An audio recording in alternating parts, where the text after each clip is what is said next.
Hello guys, welcome back to my YouTube channel.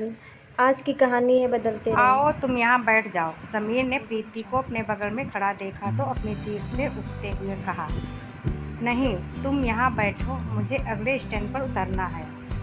तुम बैठो, तुम्हें खड़ा होने में तकलीफ हो रही है, उसने फिर आग्रह किया। तो प्रीति उसकी सीट पर बैठ गई। बस में खचाखच भीड़ थी, तिल भर भी पैर रखने की जगह नहीं थी। प्रीति का एक पैर जन्मजात खराब था, इसलिए थोड़ा लंगड़ा कर चलती थी। नीलम ठीक उसके पीछे खड़ी थी, मुस्कुराती हुई बोली, चलो तुम्हारी तकलीफ समझने वाला कोई तो मिला। अगले स्टैंड पर दोनों सहेलियां उतर गई। समीर भी उनके पीछे पीछे उतरा। तुम्हारी सहेली के साथ मैंने अन्याय किया, वह प्रीति को देखते हुए मुस्कुराकर बोला, लेकिन क्या करूं, सीट एक ही थी और तुम दो। कोई बात नहीं, अगली बार तुम मुझे लिफ्ट दे देना। नीलम भी मुस्कुराते हुए बोली। तो समीर ने पूछा, वैसे तुम दोनों यहाँ कहाँ रहती हो? बगल में ही, गौरव गर्ल्स हॉस्टल में, नीलम ने बताया। अच्छा है, अब तो हमारा इसी स्टैंड से कॉलेज आना जाना होता रहेगा। मैं भी थोड़ी दूर पर ही रहता हूँ। मेरे बाबूजी एक कंपनी में जॉब करते हैं और यहीं उन्होंने एक अपार्टमेंट खरीदा हुआ है। समीर, प्रीति और नीलम एक ही कॉलेज में थे। आज कॉलेज में उनका पहला दिन था। प्रीति आगरा की रहने वाली थी और नीलम लखनऊ की। दोनों गौरव गर्ल्स हॉस्टल में एक रूम में रहती थी। प्रीति के पिताजी एक अच्छे ओहदे वाले सर्विस में थे, किंतु असम में उनका देहांत हो गया था, जिसके कारण उनकी मां को अनुकंपा के आधार पर उसी ऑफिस में क्लर्क की नौकरी मिल गई थी। प्रीति के बाबूजी बहुत पहले अपना गांव था छोड़कर आगरा में आ गए थे और यहीं उन्होंने एक छोटा सा मकान लिया था। गांव की ज़मीन और मकान उन्होंने बेच दिया था।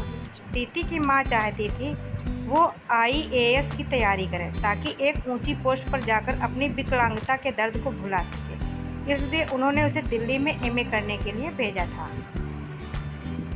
प्रीति को शुरू से ही साइकोलॉजी में गहरी रुचि थी और बीए में भी उसका ये फेवरेट सब्जेक्ट था, इसलिए उसने इसी सब्जेक्ट से एमए करने का विचार किया।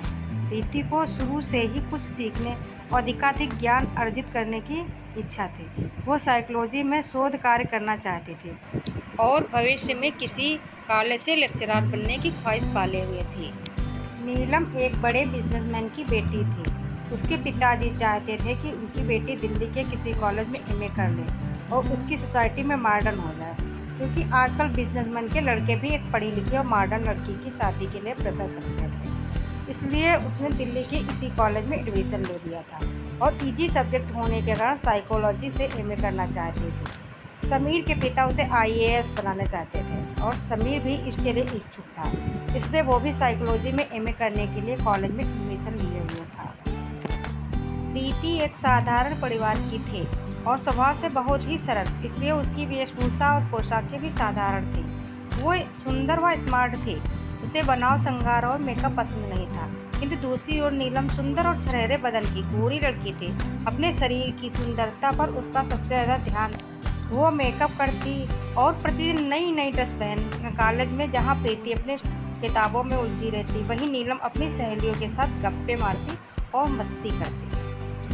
एक दिन प्रीति लंच के समय कॉलेज की लाइब्रेरी में कुछ किताबों से कुछ नोट्स तैयार कर रही थी। तभी नीलम उसके पास आई और बोली, अरे पढ़ाकू, ये लंच का समय है और तुम किताबों में मातापच्ची कर रही हो, जैसे रिसर्च कर रही हो। चलो मिलकर कैफेटेरिया में चाय पीते हैं। तुम जाओ, मैं थोड़ी देर बाद आऊँगी, प्रीति ने कहा। तो नीलम चली गई। तभी उसने महसूस किया उसके पीछे कोई खड़ा है। उसने पलटकर पीछे की ओर देखा तो समीर था। बस में मिलने के बाद समीर आज पहली बार उसके पास आकर खड़ा हुआ था। क्लास में कभी कभी उसकी ओर देख लिया करता था, किंतु बात नहीं करता था। प्रीति, सभी लोग कैफेटेरिया में चाय पी रहे हैं और तुम यहाँ बैठकर नोट्स बना रही हो। अभी तो परीक्षा होने में काफ़ी देर है, चलो चाय पीते हैं। बाद में आऊँगी। समीर, थोड़े से नोट्स बनाने बाकी हैं, पूरा कर लेती हूँ, अब बंद भी करो, समीर ने कहा। उसकी नोटबुक को समेटते हुए कहा। अच्छा चलो। प्रीति भी किताबों को नोटबुक के साथ हाथ में उठाते हुए उठ खड़ी हुई। जब समीर और प्रीति कैफेटेरिया में पहुंचे तो वहां पहले से ही नीलम अपनी कुछ क्लासमेट्स के साथ बैठकर चाय पी रही थी। अगल बगल और भी कई लड़के लड़कियां थे। आ गई पढ़ाकू, सविता ने उसको देखते हुए चुटकी ली। मैंने कहा तो मेरे साथ नहीं आई, अब समीर के एक बार कहने पर ही आ गई। हाँ भाई, उस दिन बस में उठकर अपनी सीट जो तुम्हें ऑफर की थी, अब उसका ख्याल तो रखना ही पड़ेगा ना। नीलम की बात सुनकर उसकी सहेलियां हंसने लगी। समीर कुछ झेप सा गया, बात आई गई हो गई, किंतु उसके बाद प्रीति और समीर अक्सर आपस में मिलते। प्रीति को साइकोलॉजी के कई टॉपिक्स पर बहुत ही अच्छी पकड़ थी। उसने साइकोलॉजी में कई जाने माने लेखकों की पुस्तकों का अध्ययन किया था। जब कभी क्लास में कोई लेक्चरर आता तो उस विषय पर ऐसे गंभीर प्रश्नों की उठाती कि उसी की ओर ताकने लगते। समीर को उसके पढ़ने में काफ़ी मदद मिलती। समय के साथ साथ उनके बीच आपसी लगाव बढ़ रहा था। उनके बीच का गहराता संबंध कॉलेज में चर्चा का विषय था। कुछ साथी उस पर चुटकियां लेने से नहीं चूकते। लंगड़ी ने समीर को अपने रूपचाल में फंसा लिया है। कोई कहता तो कोई उन दोनों को और इशारा करते हुए अपने मित्र के कान में कुछ फुसफुसाता, जिसका एक ही मतलब होता था कि उन दोनों के बीच में कुछ पक रहा है। अब वो किस किस को जवाब देता, इसलिए चुप रहता।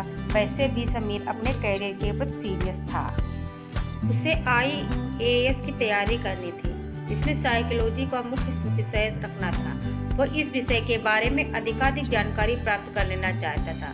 उधर प्रीति को इसी विषय के किसी टॉपिक पर रिसर्च करना था, इसलिए दोनों के अपने अपने इंटरेस्ट थे, किंतु लगातार एक दूसरे के साथ संपर्क में रहने के कारण उनके अंदर प्रेम का भी अंकुरण होने लगा था, जिसको दोनों महसूस तो करते किंतु इसकी आपस में कभी चर्चा नहीं करते। ऐसे ही कब 2 वर्ष गुजर गए, उन्हें पता ही नहीं चला। दोनों ने MA फर्स्ट डिवीजन से पास कर लिया। फिर समीर ने IAS की कोचिंग करने के लिए दिल्ली में ही एक कोचिंग ज्वाइन कर ली और प्रीति एक प्रोफेसर के अंडर PhD करने लगी।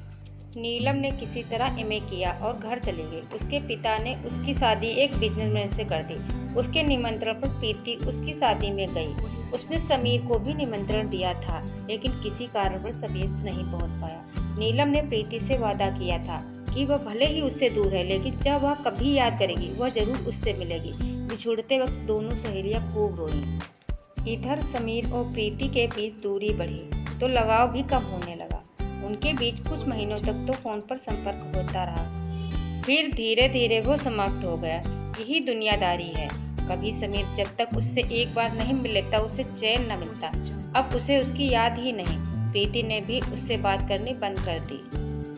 जीवन किसी का भी हर वक्त एक जैसा कहाँ रहता है, ये कोई नहीं जानता, तो भी नहीं कि कब किसके साथ क्या घट जाए। प्रीति अभी दिल्ली में ही थी कि एक दिन सुबह सुबह ही उसे खबर मिली उसकी माँ को हार्ट अटैक आया है और वो अस्पताल में भर्ती है। सुनते ही वो आगरा के लिए भागी, किंतु वहाँ पहुँचने पर मालूम हुआ कि उसकी माँ अब इस दुनिया में नहीं रही। गाइज़, उम्मीद है आपको ये कहानी अच्छी लगी होगी और आगे जानने के लिए देखते रहिए Bhavna Gupta channel. Like share subscribe करिए। पार्ट 2 का वेट करिए।